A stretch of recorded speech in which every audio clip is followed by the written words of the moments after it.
Assalamualaikum warahmatullahi wabarakatuh. Perkenalkan, nama saya Runa Pujilahayu dari Pendidikan Fisika C 2023 dengan NIM terakhir 053.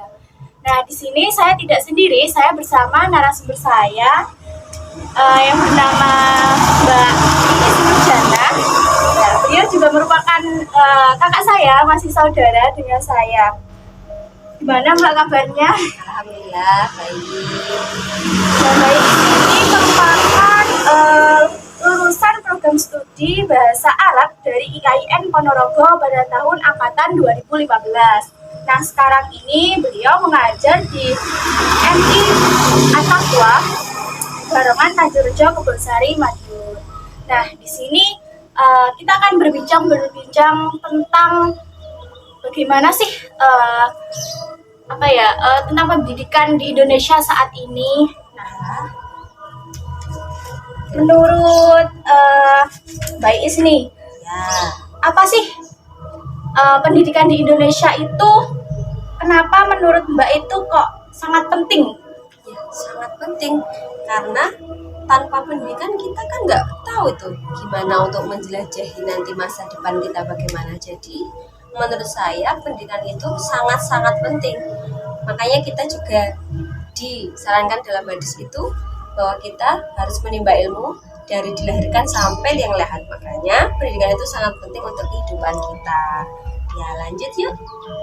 Oke, jadi intinya pendidikan itu menurut Mbak Is itu sangat penting sekali ya, karena tanpa pendidikan juga kita nggak akan bisa mencapai cita-cita kita untuk menjadi sukses apa yang kita inginkan. Nah, betul. Nah, oke, lanjut. Selama Mbak Is mengajar nih menjadi tenaga pendidik, apa saja sih kendala atau tantangan yang dihadapi? Banyak ya yang kendala yang saya alami.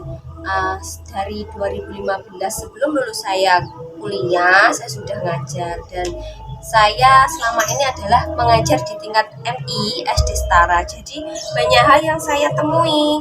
Contohnya dari anak itu yang memiliki kekurangan dari segi cara belajarnya seperti membaca, menulis, dan berhitung. Itu juga faktor yang pertama. Yang kedua, yang ditinggalkan oleh orang tua ke luar negeri atau yang mana di luar kota, anak tersebut adalah kurang perhatian, kurang kasih sayang dari orang tua, perhatian khusus untuk belajar. Jadi anak tidak ada yang membimbing belajar sehingga membuat anak itu lambat dalam belajar. Selanjutnya yang saya temui selama ini adalah korban perpisahan kedua orang tua atau yang kita sering sebut broken home, yang mana itu sangat fatal akibatnya, menyebabkan anak itu malas, anak itu tidak mau sekolah, tidak berangkat sekolah, alasannya berangkat tapi akhirnya kita juga tidak sampai sekolah. Ya, itu masih tingkat SD banyak sekali kita temui seperti itu. Jangan heran ya, ini masih dalam taraf yang masih anak kecil, tapi mereka tahu bahwasanya dampak dari perpisahan kedua orang tua itu sangatlah besar bagi dia.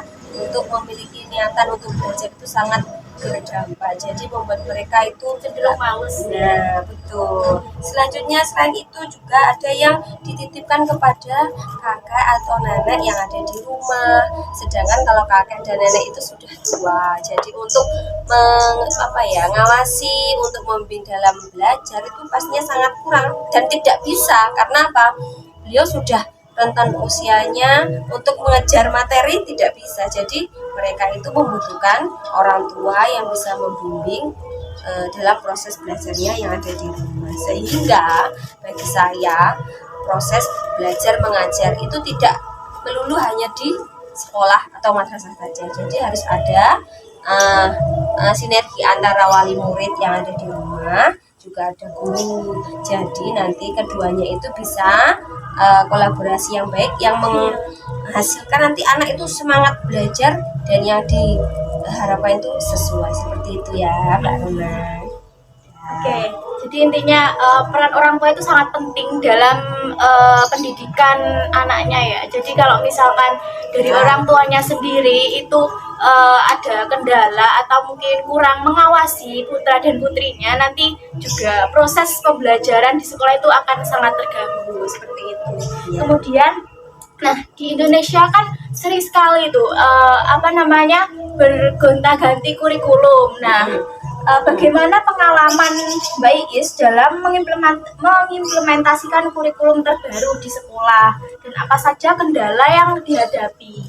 Ya, yang terutama pastinya adalah dari bahan ajar, modul ajar, ya otomatis dari semua pemerangkatan untuk belajar itu berubah ya, dari RPP, silabusnya, semuanya, protokol yang perangkat belajar yang dibutuhkan oleh guru itu pasti semua juga akan berubah. Ya meskipun sudah dari Kementerian Pendidikan memberikan sedikit bahwasanya nanti akan ada perubahan yang akan meminimalisir, tapi nyatanya yang kita temui di lapangan, media yang kita butuhkan itu melebihi yang sebelum-sebelum. Contoh kurikulum Merdeka yang saat ini itu sangat-sangat banyak tugas yang dibebankan kepada siswa, sehingga anak itu di sekolah sudah belajar banyak, di rumah banyak tugas, jadi anak itu merasa capek iya, bosan iya, dan sangat keberatan dengan adanya penugasan yang semua dilibatkan dengan siswa. Jadi menurut saya tidak dipungkiri bahwa orang tua itu banyak yang mengeluh dengan adanya pergantian kurikulum yang ada. Jadi ya, kita lihat aja nanti, semoga menteri kedepannya tidak menggonta-ganti lagi dan bisa paten sehingga tidak membingungkan kita sebagai tenaga kependidikan dan juga wali murid. Ya, ternyata kurikulum itu yang sering diganti itu ada beberapa daerah yang belum bisa mengejar. Jadi ada yang bisa kurikulum sebelumnya, tapi pemerintah sudah mengganti kurikulum yang baru. Jadi ada banyak sekali kendala dan tantangan yang harus dihadapi oleh tenaga pendidik, khususnya seperti Mbak Is ini yang mengajar di tingkat SDMI, jadi tantangannya juga lumayan banyak. Iya, saat ini saya kan sedang berkuliah di jurusan sarjana pendidikan nih, dan banyak teman saya dan orang-orang itu kayak, nanti lulusan sarjana pendidikan itu kedepannya itu prospeknya itu gimana sih, kayak mengapa lulusan dari sarjana pendidikan itu sulit sekali untuk menjadi CPNS, mengingat prosesnya yang begitu panjang dan banyak yang merasa kuliah jurusan pendidikan itu kayak merasa sia-sia gitu. Karena bagi saya, karena Kementerian Kependidikan yang sering menggunakan kebijakan, jadi yang membuat fresh graduate atau yang membuat malas atau membuat mereka berpikir bahwasanya kalau pendidikan sekarang itu sia-sia, ya karena kebijakan-kebijakan yang berlaku di Indonesia itu yang diolah-alihkan, yang membuat para adik-adik kita yang sedang kuliah itu membuat statement bahwasanya sangat malas, sangat membuat sia-sia itu, ya itu tadi, karena kebijakan yang belum tentu, yang belum bisa dipatenkan. Jadi berharap ke depan dari Kementerian Pendidikan itu bisa mematenkan bahwasanya kurikulum yang dipakai juga nanti bisa dipahami sama adik-adik nanti selanjutnya tenaga pendidikan. Oke. Terus kemudian apa sih tantangan dari Mbak Is? Apa sih tanggapan Mbak Is tentang guru honorer yang sudah tua di daerah-daerah terpencil Indonesia, mengingat peran penting beliau untuk mencerdaskan anak bangsa? Tidak bisa dipungkiri bahwasanya guru-guru honorer itu adalah guru-guru yang sangat berjasa bagi kita, khususnya di mana beliau itu sudah mengkerahkan seluruh tenaga, waktu, pikiran. Jadi kita harus bisa mengupayakan yang terbaik, maksudnya dari atas itu, dari Kementerian Pendidikan, bahwasanya sebisa mungkin itu bisa mensejahterakan untuk guru-guru honorer yang terdahulu, yang mana kita sudah mengetahui yang mengharumkan nama bangsa Indonesia itu adalah para guru-guru kita. Sekali. Kemudian bagaimana peran masyarakat dan swasta dalam mendukung perbaikan sistem pendidikan yang ada di daerahnya Mbak Is ini? Mungkin terutama yang di tempat mengajarnya Mbak Is ini. Ya alhamdulillah kalau selama ini yang saya temui mereka itu ikut berperan dalam kegiatan sekolah, acara-acara yang diadakan oleh sekolah, terus ikut menyumbangsikan sebagian apa yang mereka miliki itu dikasihkan kepada sekolah ataupun madrasah. Jadi mereka ikut andil dalam mengembangkan apa yang dibutuhkan oleh dari madrasah itu. Jadi mereka dengan kita itu sangat berkesinambungan antara warga masyarakat yang ada di sekitar sekolah dengan pihak sekolah. Jadi sangat ada ketertarikan yang mana itu nanti bisa membangun yang bisa lebih baik lagi ke depan. Seperti itu. Jadi intinya sangat adanya kontribusi dan gotong royong ya antar warga sekolah dan warga masyarakat di sekitar sekolah seperti itu. Kemudian ini kan pandemi sudah usai kan ya? Ya. Apa dampak setelah pandemi COVID terhadap proses pembelajaran di sekolah dan bagaimana dengan semangat belajar siswa? Dampaknya sampai sekarang masih dirasakan ya, yaitu anak-anak cenderung tergantung sama gadget yang mana membuat anak-anak itu malas belajar. Sekarang itu contohnya sering anak-anak nge-game online dan itu mengajak semua satu kelas untuk bermain bersama, itu main bareng. Nah yang mengakibatkan itu anak sekarang sekolah itu hanya sebagai formalitas. Jadi nanti sampai rumah ya dia angan-angan cuma HP saja. Jadi menurut saya dampak dari COVID yang mana juga meluluskan lulusan yang tidak seefisien yang dulu, sekarang juga itu sangat banyak dampak negatifnya yang membuat anak-anak ketergantungan kepada gadget. Ya intinya anak-anak itu jadi malas gitu ya, malas untuk belajar ya. Niat untuk belajar itu sangat kurang sekali gregetnya. Jadi kayak ingin main mabar ya sama teman-temannya sekarang seperti itu. Iya. Kemudian yang terakhir nih, apa sih harapannya bagi pemerintah untuk pada kesejahteraan guru honorer? Harapannya saya juga termasuk guru honorer ya, jadi kepada Pak Nadiem Makarim yang sekarang kementerian kita ya sebagai guru honorer yang juga mengharapkan tunjangan itu juga terus ada dan adanya nanti juga diangkat sebagai ASN dan itu diberikan kepada guru-guru honorer yang sudah terdahulu, yang sudah berjasa, yang lebih tua daripada saya, itu bisa disejajarkan dengan mengangkat beliau sebagai ASN seperti itu. Insya Allah itu akan mensejajarkan para honorer-honorer yang sangat mulia yang berjasa bagi negara kita. Mungkin itu saja. Kalau saya ada kesalahannya Mbak Nona, ya terus monggo Bun. Ya makasih Mbak waktunya sudah menjawab beberapa pertanyaan dari saya, sudah berbincang-bincang mengenai gimana sih kedepannya nanti pendidikan di Indonesia, harapannya dan gimana kondisi saat ini. Jadi sekian dari saya, terima kasih Mbak Is. Terima kasih teman-teman semuanya, Bapak Ibu guru dosen. Sekian terima kasih dari saya. Wassalamualaikum warahmatullahi wabarakatuh. Halo teman-teman, assalamualaikum warahmatullahi wabarakatuh. Kembali lagi bersama saya Rona Puji-Rahayu dari Pendidikan Fisika C 2023 dengan NIM terakhir 053. Nah, saya di sini masih bersama dengan Mbak Is. Ya, halo teman-teman semua, kembali lagi ya. Kita akan membahas masih sama temanya seperti yang tadi, yaitu tentang pendidikan. Kita jadikan part 2. Oke, part 2. Oke, langsung saja ya. Menurut Mbak Is nih, bagaimana sih kesenjangan kualitas pendidikan antara daerah perkotaan dan pedesaan serta masyarakat barat dan masyarakat timur itu kayak gimana? Kan ada pastinya ada kesenjangan kan ya antara pendidikan di daerah perkotaan dan pedesaan itu pasti ada perbedaannya. Ya, yang saya alami sekarang ini adalah di pedesaan ya saya ngajar ya. Oke kan di sini ada dua, antara desa sama kota dan antara Indonesia bagian barat dan timur. Oke, kita pilih yang pertama dulu. Untuk daerah pedesaan dan perkotaan sebenarnya itu kalau dilihat dari kata desa dan kota itu sudah berbeda.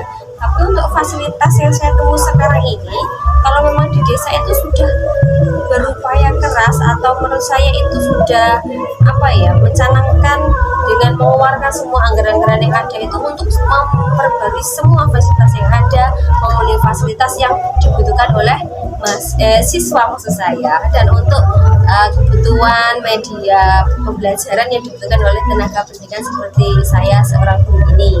Jadi tidak menutup kemungkinan bahwa di desa itu tidak bisa menyamai dengan yang ada di kota, dan juga di kota tidak kalah canggihnya karena memang kalau di kota itu sudah disertai, dilengkapi semua serba digital, yang mana anggaran alokasi dana yang diberikan oleh sekolah atau madrasahnya itu semua digelontorkan untuk semua fasilitasnya yang serba terkini, serba terbaru, terdigital semuanya. Tapi bagi saya, meskipun itu di desa maupun di kota, meskipun itu ada perbedaan, tidak menyebutkan untuk anak-anak itu untuk tetap semangat belajar. Dan untuk yang bagian Indonesia Timur dan Barat, pelosok-pelosok, kita sudah ketahui bahwasanya Pak Jokowi sudah membangun infrastruktur yang sedemikian rupa yang kita pun tidak bisa membayangkan bahwasanya sekarang Papua yang nan elok menjadi indahnya Sumatera, semua dengan pembangunan yang sudah dicanangkan oleh pemerintah, yang sudah dibangun oleh pemerintah, itu dapat mendongkrak minat belajar dari siswa-siswa kita yang ada di pelosok barat maupun timur, meskipun masih banyak kendala yang ditemui karena memang mereka itu tinggal yang sangat pedalaman ya dari perkotaan, meskipun di sana juga sulit untuk menjangkau sebuah kata baik dalam pendidikan. Tapi menurut saya mereka yang ada di sana itulah yang memiliki semangat lebih, yang semangat untuk belajar itu melebihi kita yang sudah terfasilitasi. Jadi bagi saya tidak ada itu yang membedakan, yang mana niat itu juga dari masing-masing kita. Jadi menurut saya tinggal kitanya, karena semua diniatkan untuk beribadah, untuk yang kedepan lebih baik, pasti hasilnya juga akan lebih baik seperti itu. Iya, jadi mungkin untuk daerah perkotaan itu sudah bagus sekali ya mungkin fasilitasnya, tapi kita juga nggak boleh kalah dong. Dari daerah pedesaan ini kita bisa menciptakan inovasi pembelajaran yang baru, mungkin sistem pembelajarannya yang berbeda, atau menciptakan permainan-permainan pembelajaran yang membuat siswa itu lebih asik lagi untuk belajar. Oke, kemudian bagaimana tanggapan Mbak Is mengenai permasalahan pembiayaan pendidikan, terutama terkait dengan alokasi anggaran dari pemerintah? Yang sudah selama ini madrasah yang saya ampu ya, menurut saya itu untuk dana yang diterima itu memang beda dari yang disalurkan. Tapi meskipun seperti itu, kami sebagai penerima dana, jadi kita tetap untuk mengolah yang terbaik. Maksudnya dana itu dialokasikan dengan yang terbaik sesuai yang kita butuhkan. Bahkan juga minus ada, karena itu kita juga masih ada yang namanya infak atau SPP yang per bulannya ditarik pada siswa, tapi tujuannya sama, adalah untuk kesejahteraan para siswa kita, untuk melengkapi semua fasilitas yang ada. Tapi ya sangat disayangkan sekali kenapa dana yang sudah dialokasikan itu tidak sesuai dengan apa yang sudah dianggarkan oleh pemerintah untuk kita sebagai penerima dari madrasah. Itu sangat disayangkan. Semoga kedepannya bisa ada perbaikan, jadi lebih baik lagi, lebih lengkap lagi, tidak ada yang dipotong ataupun ya kalau pajak wajar, tapi kalau potongnya kebanyakan tidak wajar. Iya, jadi untuk pemerintah mohon ditindaklanjuti untuk masalah anggaran seperti ini. Kemudian harapannya kepada pemerintah untuk kan Indonesia ini termasuk pendidikannya itu tertinggal ya dari negara-negara lain. Itu tuh harapan untuk pemerintah gimana untuk menunjang ini biar kita bisa ngejar negara-negara lain pendidikan yang lebih baik lagi. Harus lari kayaknya. Maksudnya lari di sini adalah kita sebagai generasi penerus bangsa, yang mana adik-adik kita semua juga pastinya tetap harus dengan tetap belajar, yaitu tadi yang di awal yang sudah saya sampaikan, bahwasanya kita menuntut ilmu dari lahir sampai liang lahat. Jadi sampai kapanpun kita harus tetap semangat belajar, punya niatan yang baik, bahwasanya kita itu punya niatan untuk membawa nama bangsa kita lebih baik di kancah dunia. Jadi kita tidak perlu takut untuk maju terus pantang mundur ya. Seperti itu pokoknya Mbak Rona ya. Jadi di sini tidak hanya pada pemerintah saja ya, kita harus bersama-sama, ada kontribusi dari kita sebagai generasi penerus bangsa dan kontribusi juga dari pemerintah. Jadi kita harus sama-sama maju bareng intinya untuk menciptakan generasi Indonesia yang lebih unggul, lebih bagus lagi untuk bisa mengejar pendidikan yang masih tertinggal seperti itu.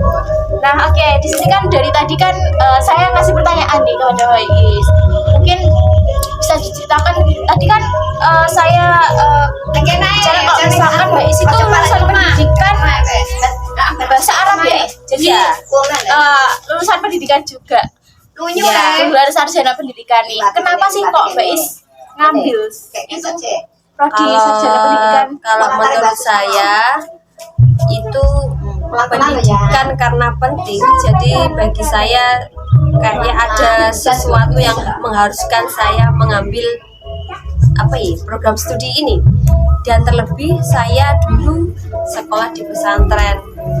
Saya ceritakan lagi nih dari awal saya dulu prosesnya mungkin sekolah dari MI atau Madrasah Ibtidaiyah, itu di sekolah pada awalnya dulu itu yang sangat keren, yang sangat booming di masanya. Setelah itu saya mondok juga.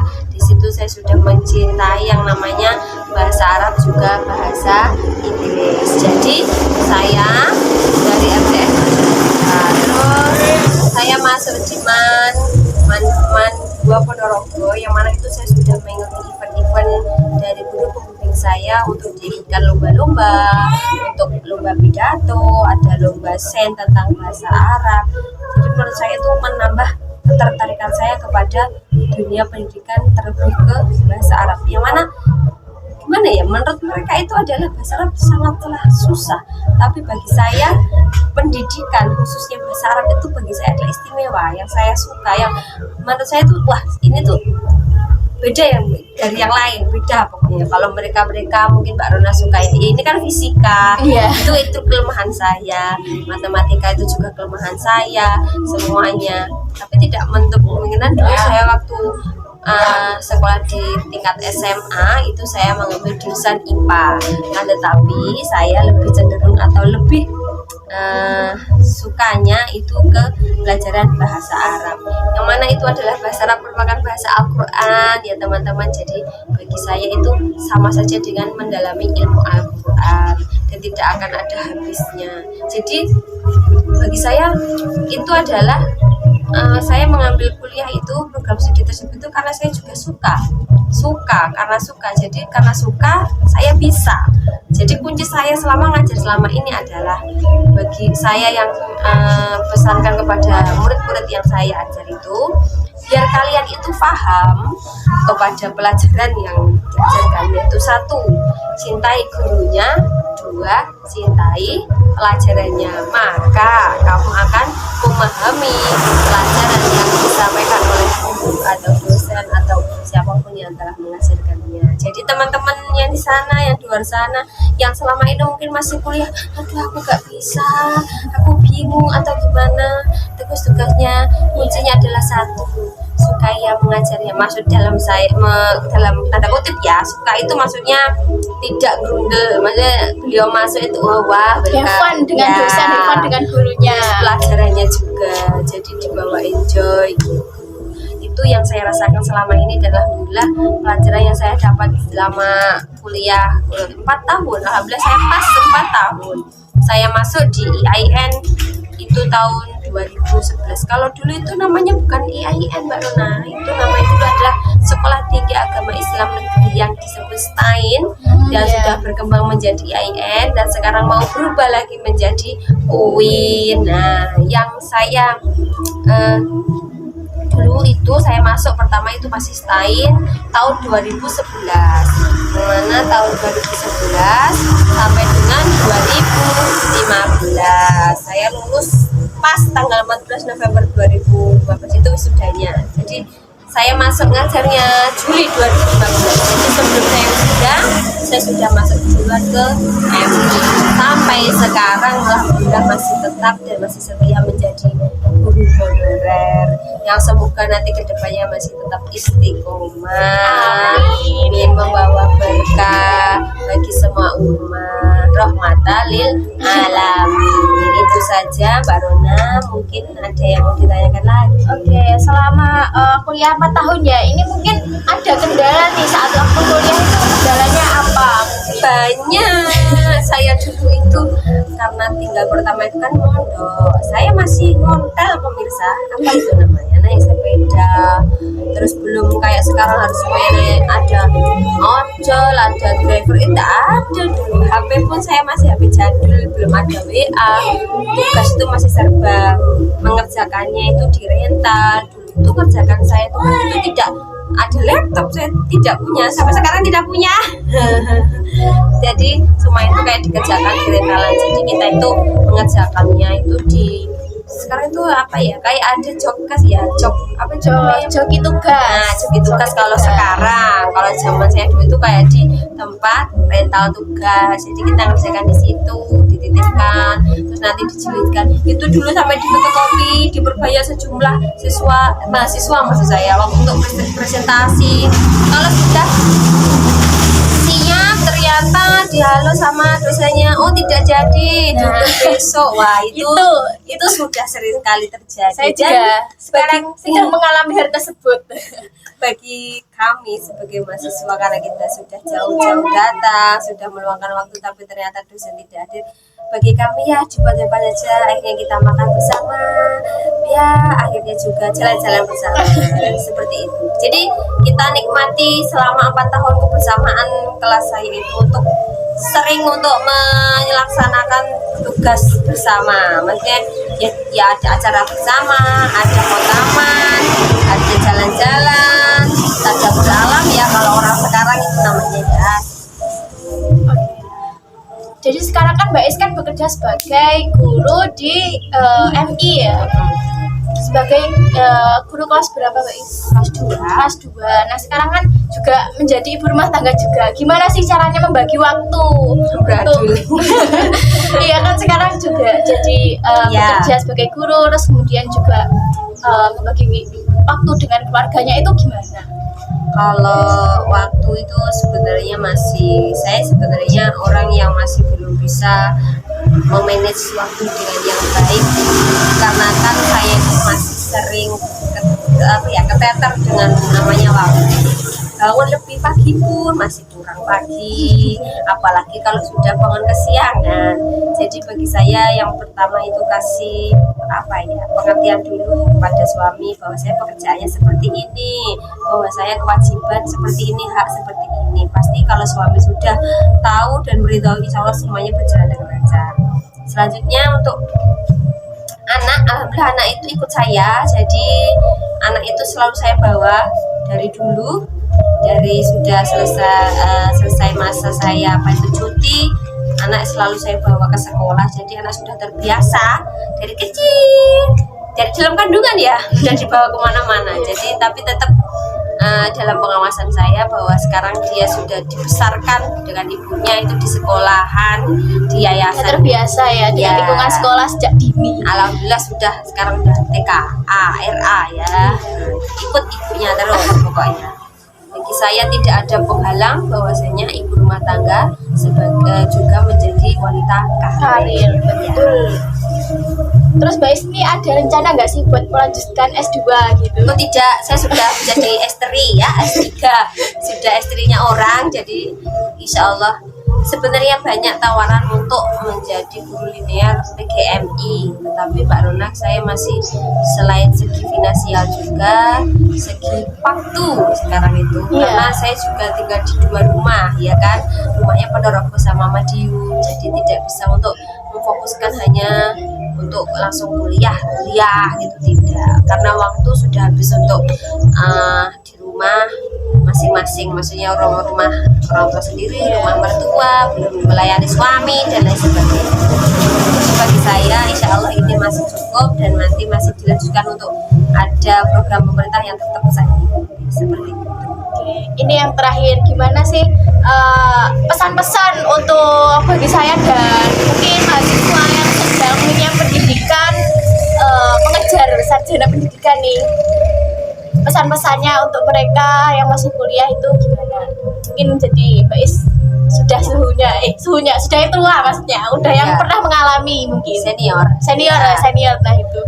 Bagi saya yang penting itu rajinnya sih rajin, itu memang kalau di tingkat usia mahasiswa itu ada bosen, itu ada, karena saya pernah, teman-teman saya ceritakan tadi, di mana saya mengerjakan skripsi itu ada stuck, saya tidak mau mengerjakan skripsi selama 3 bulan, itu saya berhenti total, otak saya tidak bisa berpikir tentang itu skripsi apa bagaimana, dan berhenti di bab 3 kalau nggak salah, tinggal 1 bab lagi.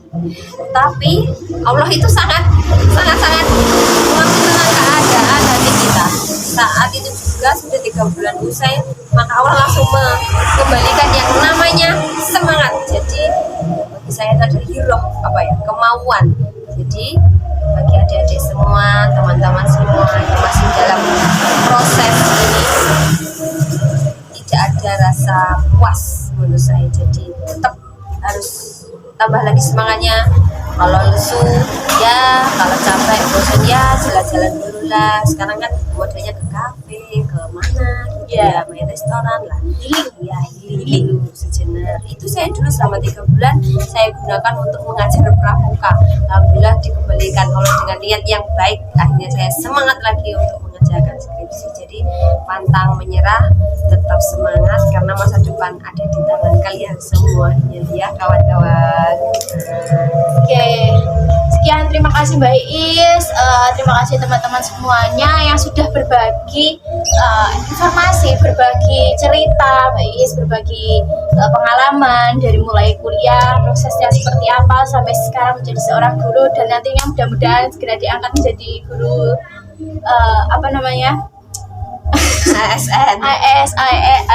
ASN, mudah-mudahan. Ya, terima kasih teman-teman. Sekian, terima kasih. Wassalamualaikum warahmatullahi wabarakatuh.